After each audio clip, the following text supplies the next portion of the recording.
wabarakatuh. Halo anak-anakku kelas 9 dari mulai 9A sampai 9F. Bagaimana kabarmu di rumah? Baik kan? Oke, kali ini kita bertemu pada mata pelajaran IPA pada tatap muka yang pertama di tahun pelajaran 2020-2021. Walaupun pada saat ini kalian atau saya semuanya Bapak Ibu guru harus melakukan perubahan perilaku, semua ini untuk menjaga kesehatan kita semuanya, karena kita pada saat ini dalam kondisi pandemi COVID-19. Untuk itu ada hal-hal yang harus kalian lakukan sebelum melakukan suatu aktivitas.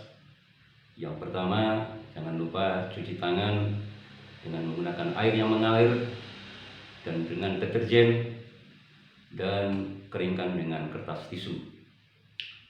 Kedua, jangan lupa menggunakan masker kemanapun kalian pergi, dimanapun kalian berada. Yang ketiga, jaga jarak atau lakukan social distancing. Pada kali ini kita akan membahas bab pertama atau bab 1, yaitu sistem reproduksi manusia, hewan, dan tumbuhan. Yang pertama kita bahas tentang reproduksi sel pada manusia. Untuk itu nanti pada pembelajaran ini saya akan menyajikan sebuah media pembelajaran lewat video, di mana video ini saya adopsi dari sebuah bimbel, yaitu Ganesha Operation. Kalian bisa mengantar tugas-tugas itu bersama tugas-tugas yang lainnya dengan meminta tolong ke orang tua atau melalui kurir. Dan di sekolah nanti silakan ke Wakakurikulum. Di sana ada Bapak Muji Widianto dan Bapak Ika Suyanto. Demikian prakata dari saya. Mudah-mudahan video ini bermanfaat untuk kalian sebagai bekal untuk menghadapi ujian nasional. Selamat menikmati tayangan video berikut ini. Adik-adik, dalam kehidupan sehari-hari, reproduksi sel dapat dijumpai pada peristiwa pertumbuhan. Dalam hal ini adalah pertambahan tinggi badan. Dulu, waktu adik-adik TK mungkin tingginya antara 120 sampai dengan 130 cm. Dan hari ini sudah kelas 9, tinggi adik-adik mungkin ada yang 150 atau 160 atau bahkan mungkin 170. Pertambahan tinggi badan tersebut adalah hasil dari reproduksi sel. Contoh lain dalam kehidupan sehari-hari adalah kuku yang bertambah panjang, rambut juga bertambah panjang. Itu adalah hasil dari reproduksi sel. Selain pertumbuhan, reproduksi sel juga terlibat dalam peristiwa pembentukan gamet atau sel kelamin, yang tentunya berkaitan dengan sistem reproduksi pada manusia yang terjadi secara generatif. Adik-adik, reproduksi sel terjadi melalui mekanisme pembelahan sel. Adapun beberapa tujuan dari pembelahan sel diantaranya adalah perbanyakan atau reproduksi sel, untuk pertumbuhan, untuk perbaikan atau recovery sel-sel yang rusak, dan untuk pembentukan sel gamet atau sel kelamin. Baik adik-adik, kita bahas macam-macam reproduksi sel. Macam reproduksi sel untuk mudahnya kita bagi menjadi 3 macam. Yang pertama, reproduksi sel jenis amitosis. Yang kedua, reproduksi sel mitosis. Dan yang ketiga, reproduksi sel meiosis. Baik adik-adik, kita buat perbandingan antara pembelahan sel amitosis, mitosis, dan meiosis. Yang pertama, Pembelahan sel amitosis atau biasa juga disebut pembelahan biner adalah pembelahan sel yang terjadi secara langsung tanpa melalui fase-fase pembelahan. Maksudnya adalah, kita lihat gambar ilustrasi berikut. Sel induk ini akan mengalami pembelahan secara amitosis, di mana tahapan awal sebelum pembelahan hingga menghasilkan dua sel anak adalah materi inti dari sel induk tersebut mulai adanya pergerakan untuk membelah atau memisah, yang kemudian akhirnya terpisah dua materi inti selnya, yang diikuti dengan pemisahan sitoplasma sel atau cairan sel, dan akhirnya terbentuklah dua sel anak. Adik-adik, dua sel anak yang diperoleh dari hasil pembelahan amitosis barusan adalah mempunyai sifat yang sama dengan sifat sel induknya. Pembelahan amitosis atau pembelahan biner terjadi pada makhluk hidup atau organisme bersel tunggal atau monoseluler. Contohnya adalah sel-sel bakteri, sel-sel protozoa, mungkin adik-adik kenal amuba. Mereka semua adalah organisme bersel satu yang pembelahan selnya secara amitosis atau biner. Baik adik-adik, untuk macam pembelahan sel yang kedua adalah pembelahan mitosis. Mitosis adalah pembelahan sel yang terjadi melalui fase-fase atau tahapan pembelahan, di mana tahapan pembelahan sel mitosis terdiri dari profase, metafase, anafase, dan telofase. Adik-adik, untuk mempermudah mengingat 4 tahapan fase dalam pembelahan mitosis, di Ganesha Operation dibuatkan dekingnya. Dekingnya adalah PROMAT, profase, metafase, anafase, dan telofase. Adapun tujuan dari pembelahan mitosis itu adalah yang pertama untuk pertumbuhan. Seperti di awal diceritakan bahwa pertambahan tinggi badan, pertumbuhan pada tanaman merupakan hasil pembelahan mitosis.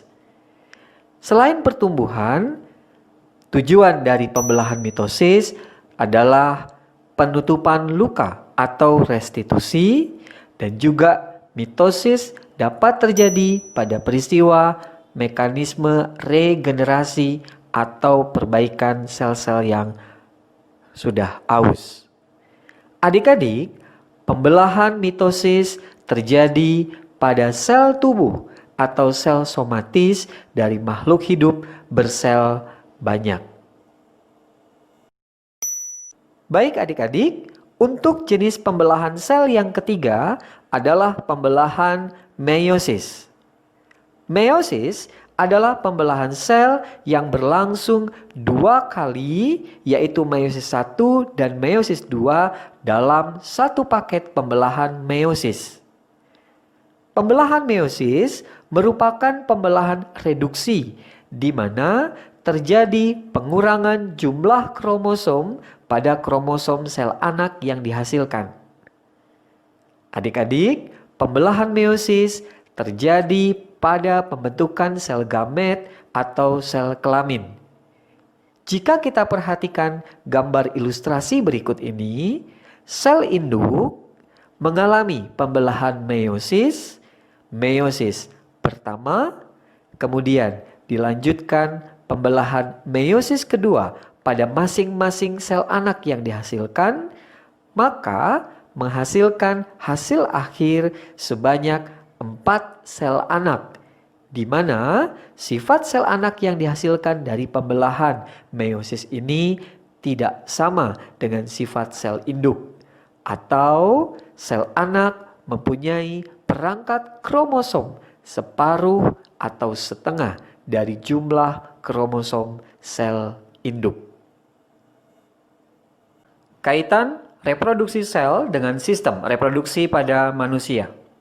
Adik-adik, keterkaitan antara reproduksi sel dengan sistem reproduksi pada manusia adalah dalam reproduksi manusia yang terjadi secara generatif atau seksual melibatkan sel gamet atau sel kelamin, di mana sel gamet atau sel kelamin yang diproduksi pada sistem reproduksi manusia terjadi melalui reproduksi sel secara meiosis. Tentunya adik-adik masih ingat pada saat kita membahas alat reproduksi pada pria. Pada alat reproduksi pria, yaitu pada bagian testis, terjadi peristiwa spermatogenesis. Spermatogenesis adalah proses pembentukan sel gamet atau spermatozoa yang terjadi secara pembelahan meiosis. Untuk lebih mudahnya, mari kita sama-sama simak bagan spermatogenesis yang terjadi di testis. Adik-adik, peristiwa spermatogenesis berawal dari keberadaan sel induk sperma atau spermatogonium yang berperangkat kromosom diploid mengalami pembelahan atau perbanyakan membentuk sel spermatogonium kembali. Setelah sel spermatogonium mengalami perbanyakan, maka sel spermatogonium akan berkembang atau matang, tumbuh menjadi sel yang kemudian disebut sel spermatosit primer. Sel spermatosit primer ini memiliki perangkat kromosom yang sama dengan sel spermatogonium, yaitu 2N atau diploid. Sel spermatosit primer akan mengalami pembelahan meiosis. Meiosis pertama, dari spermatosit primer terbentuk 2 sel spermatosit sekunder yang perangkat kromosomnya adalah haploid, yang kemudian sel spermatosit sekunder masing-masing mengalami pembelahan meiosis yang kedua sehingga total terbentuk 4 sel spermatid. Adik-adik, kalau kita lihat dari bagan yang ada pada spermatogenesis ini, sel spermatid yang dihasilkan semuanya berperangkat kromosom haploid. Setelah terbentuk spermatid, maka proses berikutnya adalah pematangan spermatid menjadi spermatozoa yang terjadi di ductus epididymis. Baik adik-adik, kita sudah belajar tentang sistem reproduksi pada manusia, yaitu reproduksi sel. Adik-adik, setelah kita sama-sama belajar tentang reproduksi sel, sekarang kita mau lirik-lirik tentang soal yang berkaitan dengan reproduksi sel. Baik, soal berikut saya bacakan. Pembelahan meiosis pada manusia terjadi pada proses pembentukan A. Somatis, B. Gamet, C. Zigot, D. Sel tubuh. Jawabannya apa adik-adik? Ya, jawabannya B. Gamet. Bahwa pada proses pembentukan gamet terjadi melalui pembelahan meiosis. Baik, contoh soal berikutnya tentang reproduksi sel. Saya bacakan soalnya. Proses spermatogenesis menghasilkan sel-sel 1. Spermatid, 2. Spermatosit primer, 3. Spermatogonium, 4. Spermatosit sekunder, 5. Spermatozoa. Pertanyaannya, urutan pembentukan sel yang benar adalah A. 1, 2, 3, 4, 5, B. 3, 2, 4, 1, 5, C. 2, 3, 1, 4, 5, dan D 4, 1, 2, 3, 5. Jawabannya apa adik-adik? Ya, jawabannya adalah urutan spermatogonium, spermatosit primer, spermatosit sekunder, spermatid, dan spermatozoa.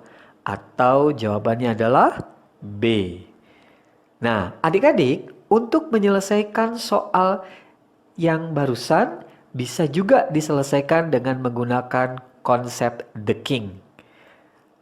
The King yang ada di Ganesha Operation untuk urutan spermatogenesis pada manusia adalah seed, tid, jadi. Maksudnya,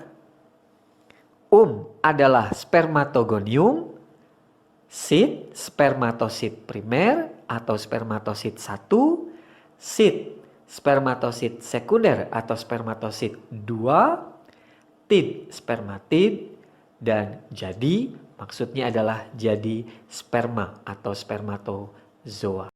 Demikianlah tayangan video pembelajaran, mudah-mudahan bermanfaat untuk kalian semua. Dari saya, wassalamualaikum warahmatullahi wabarakatuh.